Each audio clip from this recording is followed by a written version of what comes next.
አሁን ሀይሚ ከብሩኬ የምትፈልገው ነገር ሀይሚ አሁን ላይ ብሩኬ እንዲያደርግላት የምትፈልገው ብዙ ነገር አለ። በሱ እርግጠኛ መሆን ትፈልጋለች። እርግጠኛ የሚያደርጋት ነገር የሆነ ነገር እንዲያደርግላት ትፈልጋለች። ሌላ ደግሞ ሀይሚና ብሩክ ላይ የተረዱት ነገር ቢኖር እዚህ ድራማ ላይ ፍቅር ምን ያክል እንቅፋት ውጣ ውረድ እንዳለው ነው እያስተማሩ ነው ያለው። በጣም ብዙ ውጣ ውረድ፣ ብዙ እንቅፋት፣ ብዙ ትዕግስት፣ ብዙ ትግል ይፈልጋል። በጣም ትግል ይፈልጋል የምር። በተለይ እስከምትጋቡ ያለው ፓርት ኦማያካድ በጣም ከባድ ነው። ብዙ እንቅፋት አለው። ብዙ ሰዎች ይገባሉ። ብዙ ሰዎች በቃ ኧረ በስመ አብ። እኔ እንጃ ፍቅር ከባድ ነገር ነው። ዞሮ ዞሮ ፍቅር ያሸንፋል። ፍቅር ያሸንፋል ነው የሚባለው። የኔ አሽቃባጭ እኔ አጣቋሽ ለምን አልተጠራህም? ባክህ አጣቁሳ ልጆቹም ታረቁ፣ አንተም ዳር ቀረህ። አይ ምስኪን። ከዚህ በኋላ ደግሞ ምን አይነት ጉድጓድ እንደምትቆፍር አናቅም። እና ደግሞ ማለት ነው ሮማንሲ ፓርቱ ግን ብዙዎቻችሁ የሆነ ነገር ተሰምቷችኋል ውስጣችሁን ሳ አረ በስመ አብ። እኔ አፈርኩ እኮ እነሱ ለተቃቀፉ የምትሉ ሰዎች ወይ አፈርኩ። እንደው አታስቁኝማ በእናታችሁ። ይልሽን ባልሰማሽ ገበያ ባልወጣሽ ያለ ሀገሬ ሰው። እንደውም ሀይሚና ብሩክማ በጣም ደስ የሚሉ ጥንዶች እኮ ናቸው። ዩቲዩብ ላይ የሆነ ማይሆን የሆነ ብቻ ደስ የማይል መደረግ የሌለበት ነገር አረጉም። ታውቃላችሁ በጣም ቁጥም ናቸው። የሚያደርጓትን ነገር ኃላፊነት ይወስዳሉ እና ለህፃናት የማይሆን ነገር አይሰሩም እና ኧረ በስመ አብ። ይሄ ሮማንስ ኤፍሬም ራሱ እኮ ፍቅረኛ ያለህ አንተማ ፍቅረኛ ያለህ ምን አስቀና አንተዬ ኤፍሬም ማለት ነው። አቤት አቤት አቤት፣ ወይ ምስኪን። ውይ ተሸማቀቁ እኮ እነሱ። በቃ መጨረሻ ላይ በቃ ካልሆነ እነዚህ ልጆች በጣም ተነፋፍቀዋል መሰለኝ፣ ጊዜ እንስጣቸው ብለው ነው ጥለዋቸው የሄዱና ገና ከመምጣቱ ሀይሚ እየተወቃቀሱ ነበረ። አንተ እንዲህ አርጋ አንተ ነህ ጥፋተኛ፣ አንቺ ነሽ ጥፋተኛ እየተባባሉ ማለት ነው። ሀይሚ ብሩኬን፣ ብሩኬ ሀይሚን ለመውቀስ እየሞከሩ ነበረ። ግን ያው ሽማግሌ ስለነበረ እንትን እየተባባሉ ነበረ። ብቻ ሰርታችኋታል። ድራማውን በደንብ ነው የሰራ። አቤት ትወና ሀይሚማ እንደውን እንጃ። ብቻ አንቺ ለምንድን ነው ፊልም የማሰሩ ግን ሀይሚ የምር እንደዚህ ትወና እኮ ትችያለሽ በጣም የምር። በተለይ ማልቀሱ ፓርት ላይ ኦ ማይ ጋድ። እኔ ምን እንደምትቀባ አላቅም። እስኪ ለእኔም ንገሩኝና አንድ ቀን እያለቀስኩ ማለት ነው ውሸት ለስራ ምን ብዬ እንደምሰራ እንዴ? ከነገርኳችሁማ በኋላ ስሰራ ትነቁብኛላችሁ። አልነግራችሁም። እና አንድ ቀን እያለቀስኩ ከሰራው ያው እንግዲህ ሽንኩርት ምናምን ተቀብቼ ነው። እውነት ለመናገር እኮ ማለት ነው ጋይስ ሪል ላይፉን እኮ ሰው እዚህ ጋር አያመጣም። የምር እውነት እንደዚህ አይነት ነገር ቢፈጠር አያመጡትም። ሪሉን አያመጡም። ፌክ የሆነውን ምናምን ነው። እና አንዳንድ ሰዎች ደግሞ እዚህ ጋር ዩቲዩብ ላይ የሚሰሩ ነገሮች በሙሉ እውነት ይመስላቸውና ከዛ ወይ በትዳር ተስፋ ይቆርጣሉ፣ ወይ ደግሞ በቃ ብዙ ነገር ያስባሉ። በፍቅር ተስፋ ይቆርጣሉ። ብዙ ሰዎች ሶሻል ሚዲያ ላይ የሚሰራ ነገር በሙሉ እውነት ነው ብለው አምነው የሚቀበሉ አሉ።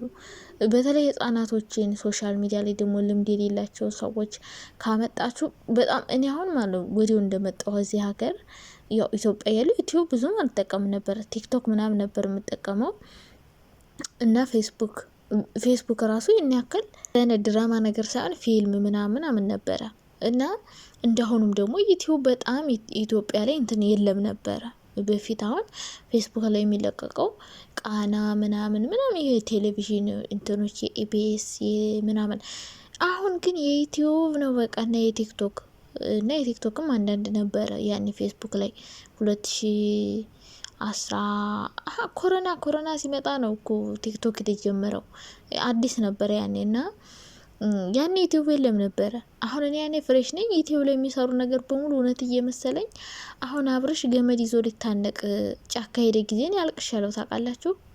በጣም ከፍቅር ጋር ሲለያዩ እንዴት እንዳዘንኩ ልክ እንዳሁኑ እናንተ እንደምታለቅሱ ድራማ ሳላቅ ያን ያልቅሻለሁ።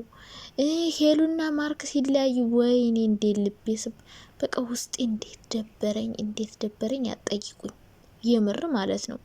እና በቃ እነሱ ግን ቅንብር ምናምን ነበር የሚሰሩት። እኔ ሄልና የማርክ እንግዲህ እውነትም ሊሆን ይችላል ብቻ ያኔ በፍቅር እንዴት ተስፋ ቆረጥኩ ልጠይቁኝ ባትጠይቁኝ ይሻላል በፈጣሪ ስም። ብቻ ያም ሆነ ያ ማለት ነው እዚህ ጋር የሚሰራ ነገር ሁሉ ነገር እውነታ አይደለም። ሪል ላይፋቸውን ደግሞ አያወጡም፣ ትክክለኛ ህይወታቸውን አያወጡም። የምር ትክክለኛ አያወጡም። ግማሽ በግማሽ ሌላ ነው እና እኛ የምናየው የምታዩትን ነገር በሙሉ አትመኑ። ስለዚህ እነሱ ድራማቸውን ሰርተው አጠናቀዋል። ይህን ሳምንት ደግሞ አሪፍ አሪፍ ሮማንሲ ሰርፕራይዝ ምናምን ይኖራል ብዬ አስባለሁ። ለሀይሚዬ ብሩኬ እንድትከሳት እንፈልጋለን። አዎ ካሳት፣ የምር እንዴ ሀይሚ ጥላ ሄደችው ባንተ ጥፋት ነው። ሁሌ ባንተ ጥፋት ነው ችግር የሚፈጠረው። ስለዚህ ብሩኬ ሞቅ ያለ ካሳ እንድትከሳት እንፈልጋለን። ሀይሚዬም በጓደኞች ፊት ምናምን ሰርፕራይዝ እንድታረጋት እንፈልጋለን። እስከ ዛሬ አሁን አኒቨርሰሪያቸውን ስታከብሩ ብቻ ነው ጓደኞችን ጠርተ ፕሮግራሟን አዘጋጅተ ምናምን።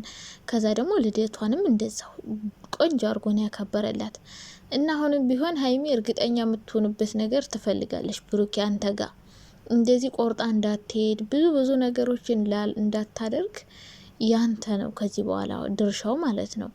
አሁንም ቢሆን በአንተ እርግጠኛ እንድትሆን የሚያደርጋትን ነገር አድርግላት። ካንተ የምትፈልገው ብዙ ነገር ይኖራታል። ብዙ ነገሮች ማድረግ ያለብህ። እሷ ሴት ናት፣ አንተም ወጣት ነህ፣ እሷም ወጣት ናት። በቃ ብዙ ማድረግ ያለባችሁ ነገር አለ። እሱን ነገር አድርጉ። ከዛ ደግሞ ሰው አታስገቡ። በቃ ዋናው እናንተ ሁሉ የሚያጣላችሁ የራሳችሁ ጉዳይ አይደለም። በነገራችን ላይ ሰው የምታስገቡን ነበር፣ ሴት ወንድ ጓደኛ ምናምን። በቃ ሰው አታብዙ። በህይወታችሁ ሰው አታስገቡ። የእናንተን ህይወት ሰው አይኖርላችሁ። ህይወታችሁን የምትኖሩት እናንተና እናንተ ብቻ ናችሁ። በቃ የኦዲየንስ ማስተያየት ምን መስማት የለባችሁም። ሀይሚ እንኳን ከብሩኬ ጋር ፍቅር ከሆነች ምንም ለኦዲየንስ ጣጣ የላትም። ግን አንዳንዴ ሀይሚ የሚሰማት ከብሩኬ ጋር ሲለያዩ ምናምን በቃ እኛ የምንሰጠው አስተያየት ደግሞ ሲጨመርባት የሆነ ሆዲ ብሳትና ወደ ማልቀስ ትገፋፋለች። ብቻ ብዙ ነገር አለፈ። ግን ፍቅር እኔ ሀይሚና ብሩክ ላይ የተረዳሁት ነገር እረ በስመ አብ ፍቅር እንዴት አይነት እንቅፋት እንደሚበዛበት፣ እንቅፋቱ ብዛቱ፣ ኮተቱ ብዛቱ፣ ሰበቡ ብዛቱ፣ ኦ ማይ ጋድ በጣም ብዙ ሰበብ፣ ብዙ እንቅፋት፣ ብዙ ነገር እንዳለበት ነው የተረዳሁት። እና ሀይሚዬ እንግዲህ ድጋሚ እንደዚህ አይነት ነገር እንደማይፈጠር ተስፋ እናደርጋለን። በተለይ የእዩ ጉዳይ በጣም የብዙ ሰው ጥያቄ ነበረ። የብሩኬም ስም እንዲጠራ አንቺም እርግጠኛ ሆነሽ ከሱ ጋር እንድትኖሪ። ምክንያቱም ልጅቱ የብሩክ ብትሆን እዩ እንደማታኖራት እናውቃለን። ሁሌ የሄደሽ መረበሹ አይቀርም።